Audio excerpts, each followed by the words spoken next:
कहानी के स्टार्टिंग में हम एक गिलेड्रियल नाम की एक लड़की को देखते हैं जो कि एक एल्फ रहती है। दरअसल एल्फ प्रजाति के लोगों की पहचान उनके लंबे कानों से होता है और वो कई सदियों तक जीवित रह सकते हैं। गिलेड्रियल नाव बनाकर पानी में तैरा रही होती है, लेकिन उसके दोस्त पत्थरों से मारकर उसकी नाव डुबा देते हैं।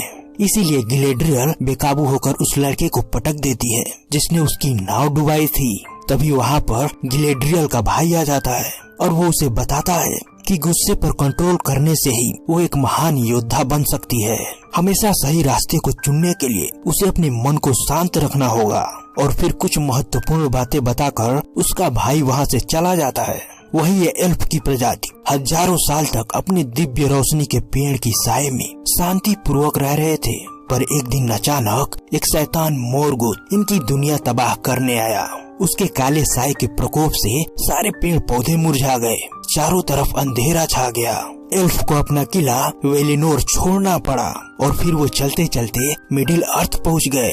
लेकिन वहाँ पर भी मोरगुत का सबसे बड़ा शागिर्द सावरोन अपने लाखों ऑर्ग के साथ उन पर हमला कर देता है। इस घमासान युद्ध में सावरोन की हार होती है, पर तब तक एल्फ के लाखों घर तबाह हो चुके थे। इस युद्ध में गिलेड्रियल का भाई भी मारा जा चुका था, जिसे हमने कहानी के स्टार्टिंग में देखा था।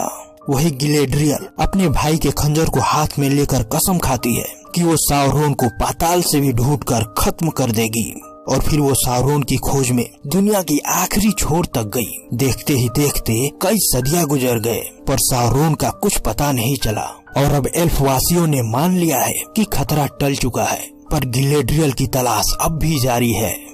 वो अपने कुछ सिपाहियों को लेकर क्लाइंब करते करते उस गुफा में पहुंच जाती है जहां पर सावरोन ने शरण लिया था। उसे वहां पर वही निशान मिलते हैं जो कि गिलेड्रियल के भाई के छाती पर सावरोन ने बनाया था। पर उसके साथ आए सिपाही ये मानने को तैयार नहीं थे। उनका मानना था कि ये निशान युद्ध के पहले का भी हो सकता है। वहीं पर एक क्रिएचर उन पर हमला कर देता है। उस हमले में कुछ सिपाही घायल भी हो जाते हैं, लेकिन समय रहते गिलेड्रियल उसको मार गिराती है। और अब वो सिपाहियों से कहती है कि हमें आगे बढ़ते रहना चाहिए, पर सभी सिपाही आगे जाने से मना कर देते हैं, क्योंकि 1 महीने पहले ही इनके राजा गिलग्लैड ने इन्हें वापस लौटने का हुक्म दिया था। इसीलिए गिलेड्रियल को वापस अपने राज्य लौटना पड़ता है।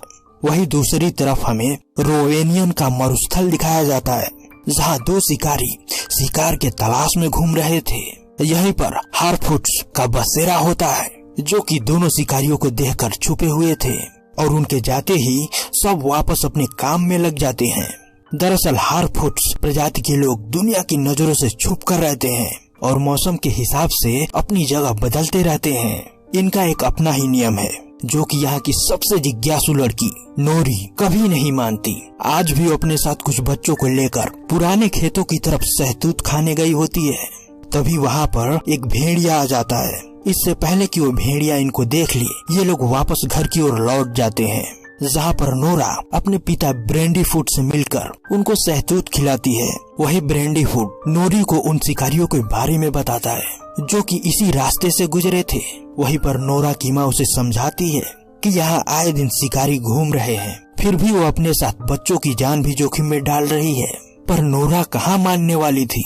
वो तो सारी दुनिया घूमना चाहती है, दुनिया के सारे अजूबों को देखना चाहती है। वहीं दूसरी तरफ गिलेड्रियल एरिग्योन के किले वापस आकर अपने दोस्त और इस राज्य के राजदूत एलरोंड से मिलती है और बताती है कि उसके भाई के सीने पर बना ये निशान साबित करता है कि सावरोन अब भी जिंदा है। इसीलिए वो राजा गिलग्लैड से मिलकर सेना की एक और टुकड़ी लेकर उसे ढूंढने जाना चाहती है।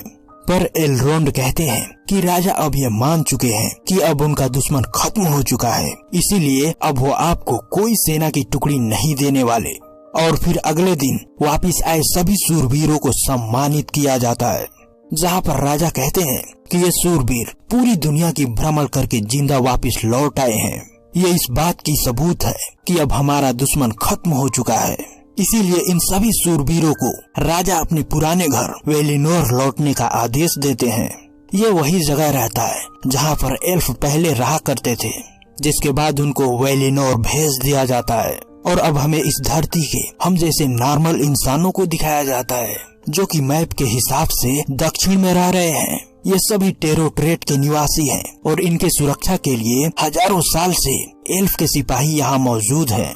वही एरोंडर नाम का एक सिपाही यहाँ हालात का जायजा लेने आता है, पर यहाँ के लोग इनके पहरेदारी से पक चुके हैं, क्योंकि जो घटना हजारों साल पहले घटी थी उसके लिए आज भी इनसे पूछताछ की जाती है, जो कि यहाँ के लोगों को बिल्कुल भी पसंद नहीं।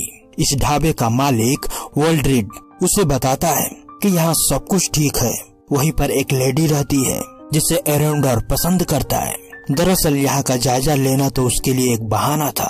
असल में वो उस लेडी ब्रोनविन से मिलने आया था, लेकिन वो एल्फ रहता है जबकि लड़की एक इंसान।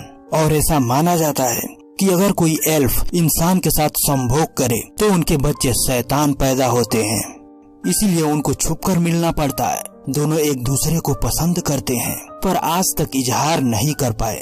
उन दोनों के बीच बातचीत चल ही रही होती है कि तभी उन्हें ढाबे का मालिक वोल्ड्रिड साथ में देख लेता है, जिसके बाद एरोंडर वहाँ से चौकी चला जाता है, जहाँ पर उसको पता चलता है कि राजा ने घोषणा कर दिया है कि अब किसी से कोई खतरा नहीं है।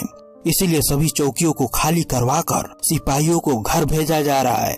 वही एरोंडर को भी अपने घर लौटना होगा और अब एरोंडर घर जाने से पहले यहाँ के रक्षा प्रमुख से विदा लेकर सीधे ब्रोनविन के पास जाता है, जहाँ पर ब्रोनविन और उसका बेटा थीव कुछ जड़ी बूटी बना रहे थे। दरअसल ब्रोनविन एक चिकित्सक है जो जड़ी बूटियों से लोगों का इलाज करती है। वही एरोंडर उसको मिलकर बताता है कि वो यहाँ से जा रहा है। जाने से पहले वो बता देता है कि वो उससे प्यार करता है, लेकिन तभी वहाँ पर कोई आदमी ब्रोनविन से मिलने आ जाता है। दरअसल वो एक चरवाहा रहता है जिसकी गाय बीमार हो गई थी। एरोंडर उसके थान को चेक करता है जिसमें से ब्लैक कलर का लिक्विड निकल रहा था। वो तुरंत उस चरवाहे से उस जगह का नाम पूछता है जहाँ पर उसकी भैंस घास खाने गई थी। उस जगह का नाम होडेन रहता है, जो कि यहाँ से पूरे एक दिन का सफर है।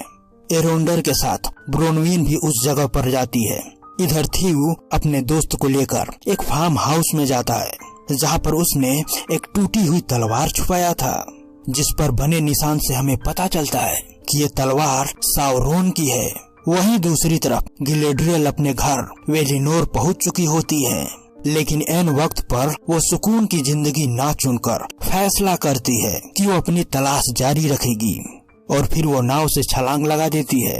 इधर राजा एलरोंड को बताते हैं कि उनके शिल्पकार बेम्बोर ने एक अद्भुत खोज किया है जो कि उनके लिए काफी फायदेमंद होगा। इसीलिए अब से एलरोंड को उनके साथ काम करना होगा। उधर एरोंडर होडेन जाते हुए रास्ते में ब्रोनविन से होडेन वासियों के बारे में पूछता है। ब्रोनविन बताती है कि वहाँ के लोग बहुत अच्छे हैं, वो वहीं पैदा हुई है। लेकिन जब एरोंडर बताता है कि पहले होडेन के कई लोग मोरगुथ से मिले हुए थे, तो ये सुनकर भड़क जाती है, क्योंकि यहाँ उसके अपने लोग हैं। और जब वो वहाँ पहुँचते हैं तो देखते हैं कि वहाँ झोपड़ियाँ जल रही होती है। उधर साडिक आसमान की ओर देखकर बड़बड़ा रहा होता है। उसे नोरा छुपकर सुन रही होती है, पर साडिक उसको फटकार लगाकर भगा देता है। लेकिन नोरा तो एक जिज्ञासु लड़की थी।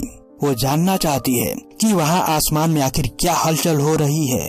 इसी बीच आसमान से एक तारा टूटकर धरती की तरफ गिर रहा होता है और ये तारा नोरा के घर के पास ही गिर जाता है।